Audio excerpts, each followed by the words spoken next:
നമ്മുടെ ലോകമൊരു യുദ്ധത്തിലേക്ക് നീങ്ങുകയാണോ എന്ന് സംശയിക്കേണ്ട ഒരു ഘട്ടത്തിലാണല്ലോ കാര്യങ്ങൾ നിൽക്കുന്നത്. വലിയ തോതിലുള്ള യുദ്ധത്തിന് മധ്യേഷ്യയിൽ സാമ്രാജ്യത്വം കളമൊരുക്കുന്ന നിലയാണുള്ളത്. ഇപ്പോൾ ലോകം വലിയ തോതിൽ ഇതിൽ നിന്ന് പിൻവാങ്ങണമെന്ന് ഇസ്രയേലിനോടും മറ്റും ആവശ്യപ്പെടുന്നുണ്ടെങ്കിലും അമേരിക്കയും നേറ്റോ സഖ്യകക്ഷികളും പാലസ്തീനിൽ ഇസ്രയേൽ നടത്തുന്ന ആക്രമണത്തിനും മനുഷ്യക്കുരുതിക്കും വലിയ പിന്തുണയാണ് നൽകി വരുന്നത്. ഇവിടെ ഇത്തരമൊരു ഘട്ടത്തിൽ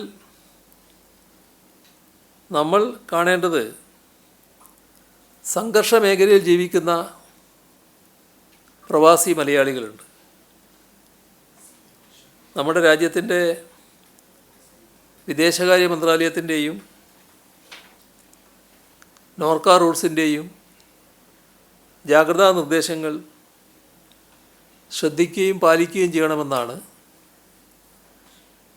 അവരോട് പ്രത്യേകമായി അഭ്യർത്ഥിക്കാനുള്ളത്. ഏറ്റവും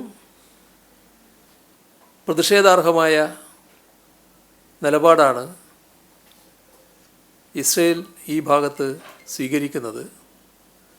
ലോക പൊതുജനാഭിപ്രായം അംഗീകരിക്കാൻ തയ്യാറല്ല. ഐക്യരാഷ്ട്രസഭ ജനറൽ അസംബ്ലി പ്രമേയം മുഖേന പിൻവാങ്ങാൻ ആവശ്യപ്പെട്ടെങ്കിലും കൂടുതൽ കടുത്ത നടപടികളിലേക്കാണ് ഇസ്രയേൽ നീങ്ങിക്കൊണ്ടിരിക്കുന്നത്.